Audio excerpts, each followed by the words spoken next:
إن الحمد لله وصلي وسلم على نبينا مصطفى محمد صلى الله عليه وسلم وعلى آله وصحبه أجمعين أما بعد أعوذ بالله من الشيطان الرجيم بسم الله الرحمن الرحيم സൂറ അൽ-അറാഫ് 179 വചനം.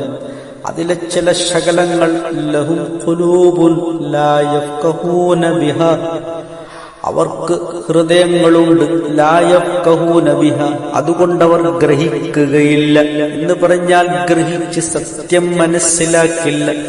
വലഹും അഅ്യുനുൻ, അവർക്ക് കണ്ണുകളുണ്ട്, ലാ യുബ്സിറൂന ബിഹാ, അതുകൊണ്ടവർ കണ്ടറിയുകയില്ല, സത്യത്തെ കണ്ടറിയുകയില്ല.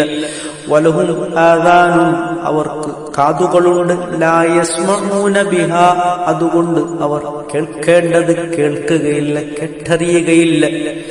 ഉലൈക, അക്കൂട്ടർക്കൽ അൻആം, അവർ നാൽക്കാലികളെ പോലെയാകുന്നു എന്നാണ് അല്ലാഹു സുബ്ഹാനഹു വ തആല ഉദാഹരിക്കുന്നത്.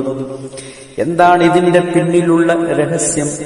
സത്യം മനസ്സിലാക്കാൻ ആവശ്യമായ, ഗ്രഹിച്ചറിയാൻ ആവശ്യമായ ഏറ്റവും അത്യുന്നതമായ ഒരു മനസ്സ്, ഹൃദയം അല്ലാഹു സുബ്ഹാനഹു വ തആല മനുഷ്യന് അനുഗ്രഹപൂർണത്തോടുകൂടി അനുഗ്രഹിച്ച് നൽകിയിട്ടുണ്ട്.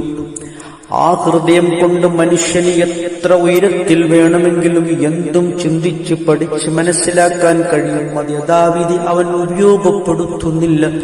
അള്ളാഹുവിന്റെ സത്യം മനസ്സിലാക്കാൻ, സത്യദീൻ മനസ്സിലാക്കാൻ, അള്ളാഹുവിനെ പഠിക്കാൻ അതവൻ ഉപയോഗപ്പെടുത്തുന്നില്ല എന്നുള്ളൊരാക്ഷേപമാണല്ലോ ഉന്നയിക്കുന്നത്.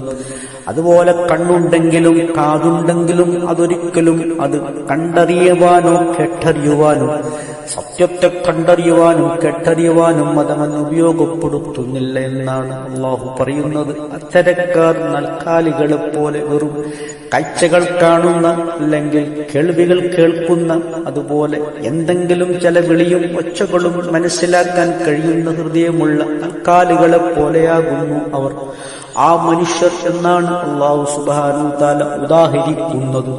നാം ചിന്തിക്കുകയും പഠിക്കുകയും സത്യം മനസ്സിലാക്കി നേരായ പാതയിൽ ഉറച്ചു നിലപാടോടുകൂടി നിലകൊള്ളുകയും ചെയ്യണമെന്നൊക്കെയാണ് നമുക്കിതിൽ നിന്നും നൽകുന്ന പാഠം. ഇത്രയുമാണ് ഇതുമായി ബന്ധപ്പെട്ട് വിശദീകരിക്കാനുള്ളത്.